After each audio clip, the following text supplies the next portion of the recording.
learn how to improve your stroke technique for a faster, more efficient swim.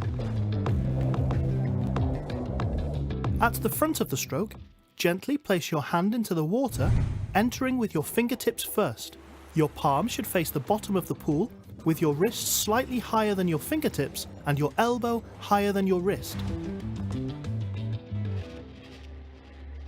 Continue to keep your elbow high as your arm enters the water and you start to pull down through the stroke.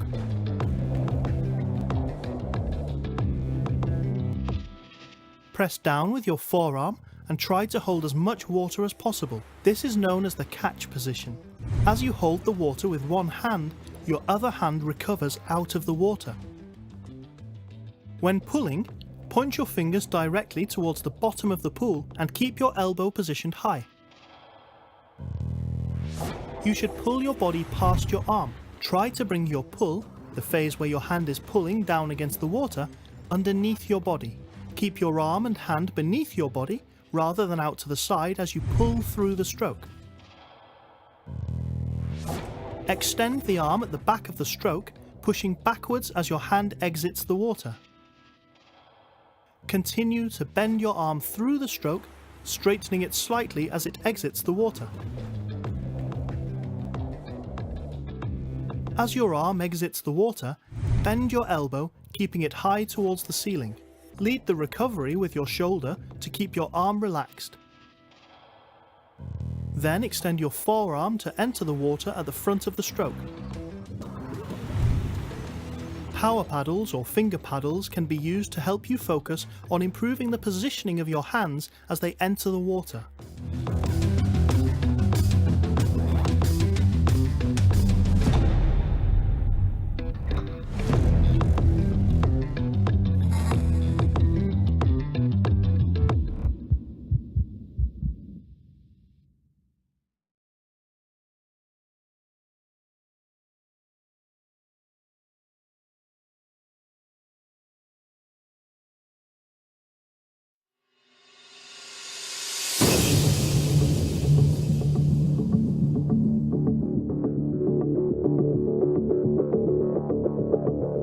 Learn how to improve your freestyle stroke technique for a faster, more efficient swim. A faster arm stroke doesn't always improve your swimming speed. Longer, efficient strokes are always better than shorter, aggressive movements. Your hand entry should be relaxed and in line with your shoulder. For most people, the hand should enter the water about 12 to 18 inches in front of their head. At the end of the stretch, your hand should be at the same depth as your armpit, with your palm facing down and your fingers forwards, making sure they don't cross over the central point. In order to start pushing the water backwards, your wrist should bend and your fingers should point diagonally towards the bottom of the pool. At the same time, rotate your elbow to point upwards, gaining a high elbow position before you push the water backwards. This is known as the catch. At the end of the catch, it's crucial that your fingers point down towards the bottom of the pool, with your palm facing backwards to ensure your elbow doesn't drop.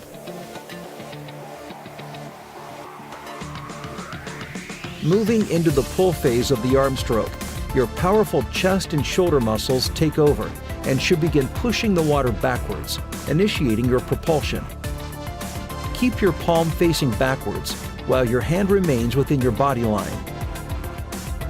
Maintaining the pressure on the water, accelerate your hand backwards to your thigh in time with your hip rotation. Your hand should accelerate from front to back, and the final push phase should be very powerful. When viewed from beneath, your hand path will follow a shallow S shape as it moves through the stroke. This should feel natural and shouldn't be forced. The recovery phase starts as your hand leaves the water at your hip. For optimum efficiency, relax your elbow and wrist, keeping your elbow higher than your hand as it reaches forwards. Ensure that your armpit is clear of the water during the recovery phase. Power paddles or finger paddles can be used to help you focus on improving the positioning of your hands as they enter the water. Finger paddles are a great way to focus on achieving an efficient catch and pull phase, as they encourage you to keep your fingers down and elbow up in the correct position. Power paddles help to generate more force on the push phase. Nathan displays a smooth and relaxed hand entry, fingertips first, in line with his shoulder, reaching forward as his body rotates. Notice Nathan's excellent catch and high elbow positioning before he pushes the water backwards. Nathan's hand leaves the water in a relaxed position as his body rotates. He has a high hand recovery, enabling increased hip rotation to generate more power.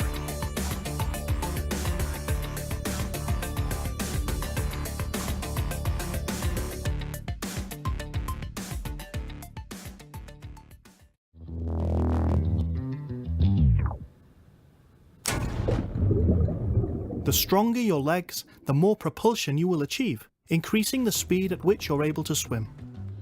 Keep your foot relaxed and extend your ankle, allowing it to flex slightly while pointing your toes.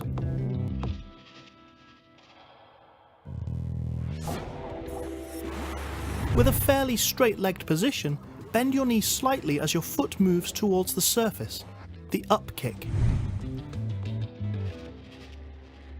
Then, straighten your leg as it moves towards the bottom of the pool while kicking from your hip, the down kick. It should feel like you're working hard on the down kick where most power is generated and more relaxed on the up kick. Keeping your toes pointed, accelerate on the down kick to generate more power. Your kick power should come from your hip, not your knee, and your ankle should flex slightly as it returns upwards. A kickboard can be used to isolate the legs, helping to develop leg strength and power.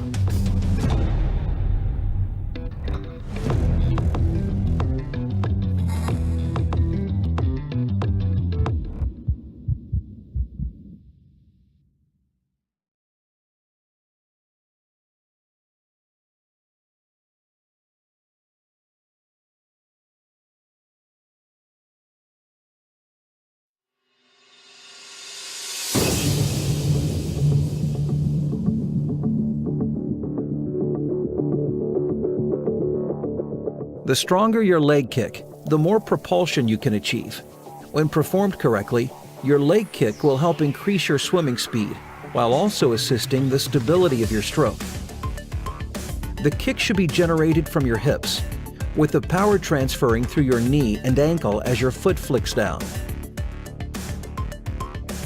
Keep your ankle relaxed at the start of the kick. As you kick down, extend your foot and point your toes at the end of the movement. Bend your leg slightly, but not too much, as this will create extra resistance and fatigue.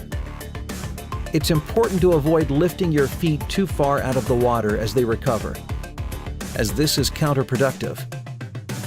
There will be some white water, but this should be controlled. The kick depth should be within your natural body range. Try to focus on smaller, more efficient kicks. 6 leg kicks for every 2 strokes is the optimum. A kickboard can be used to help you focus on your leg kick, enabling you to develop your leg strength and endurance. Nathan has a powerful kick, particularly at the extremes of his hip rotation.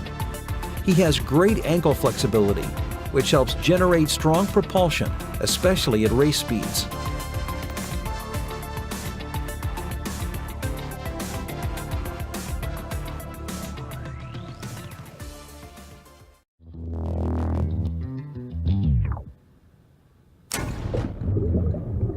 A good breathing technique delivers oxygen to your muscles and helps you to swim more comfortably and efficiently. The more efficient your breathing technique, the less impact it has on your stroke. As your arm begins to recover over the water, turn your head to the side, breathing under your arm as it moves through to the front of the stroke.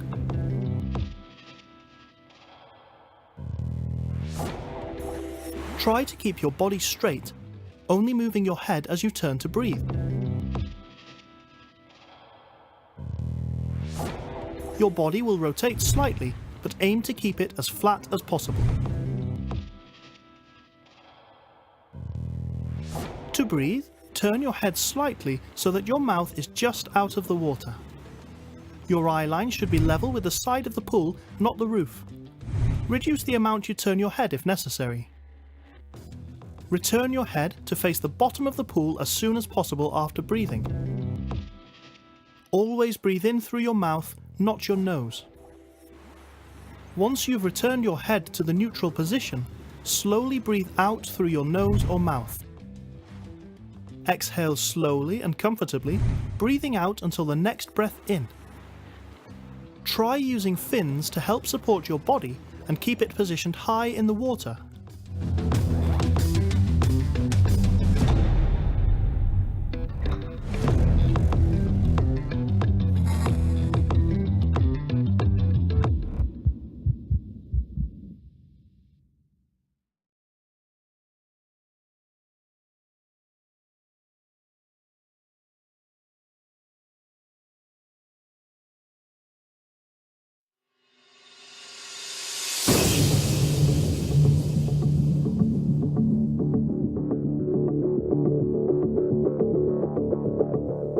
A good freestyle breathing pattern fits naturally within your body rotation and delivers optimum oxygen to allow you to train efficiently.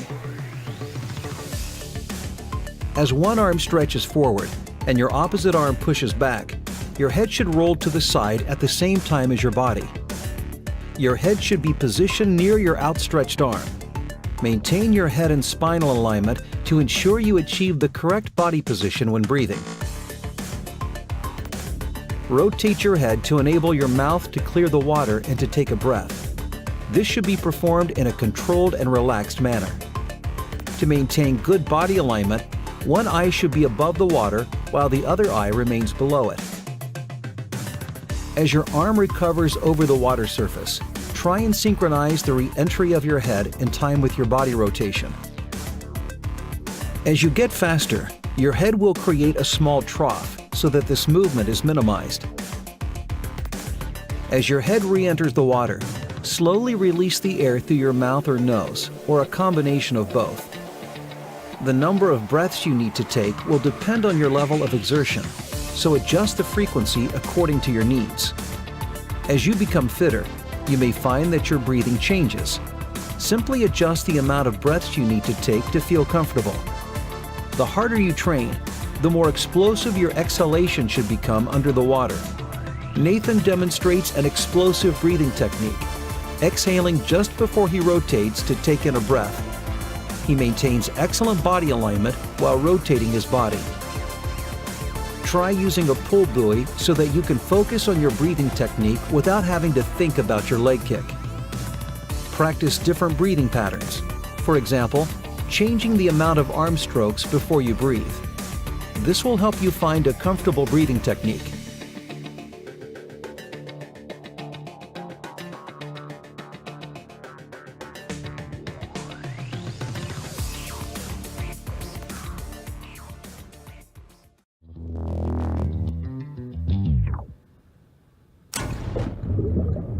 The correct body position allows you to become more streamlined, improving your efficiency in the water. To help you feel comfortable, it's important to keep your head in a neutral position as you swim. To do this, keep your eyes focused directly beneath you at the bottom of the pool. This will help keep your body in a straight line. Keep your back flat and your body as straight as possible. To help flatten your back, pull your stomach in, visualizing pulling your tummy button towards your spine.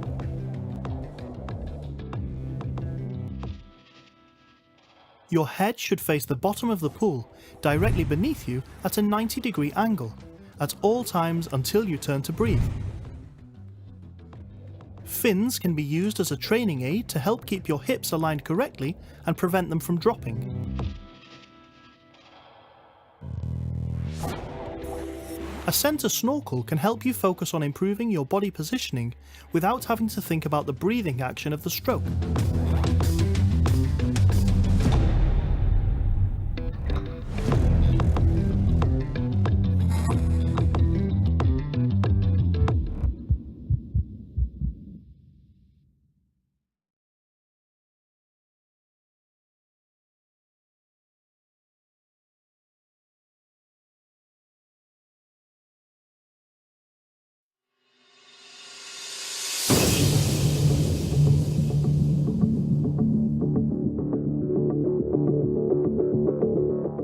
The first step to improving your freestyle swimming technique is to focus on your body positioning.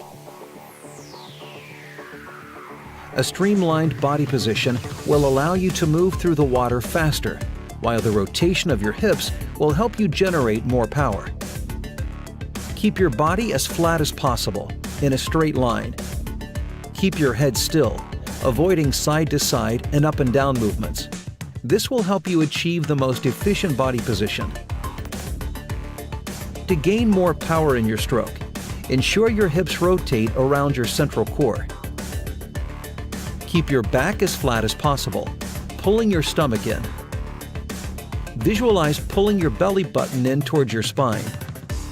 Maintain a straight line from your fingertips through the back of your shoulders and hips to your pointed toes on the opposite leg. Your head should be in a neutral position, in line with your spine.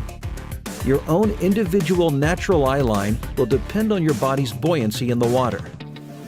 To gain more power in your stroke, link your hip rotation with your hand movement at the back of the stroke. Fins can be used as a training aid to help keep your hips high in the water and to give you a feeling of speed. A center snorkel can help you focus on improving your body positioning and hip rotation without having to consider your freestyle breathing. Note Nathan's alignment from his head down through his spine. Nathan's head positioning is neutral, with his eye line facing diagonally downwards. When thinking about your own eye line, choose one that feels most natural to you. When Nathan turns to breathe, note the level of rotation of his body. His extraordinary speed is due in part to the propulsion generated from his hip rotation.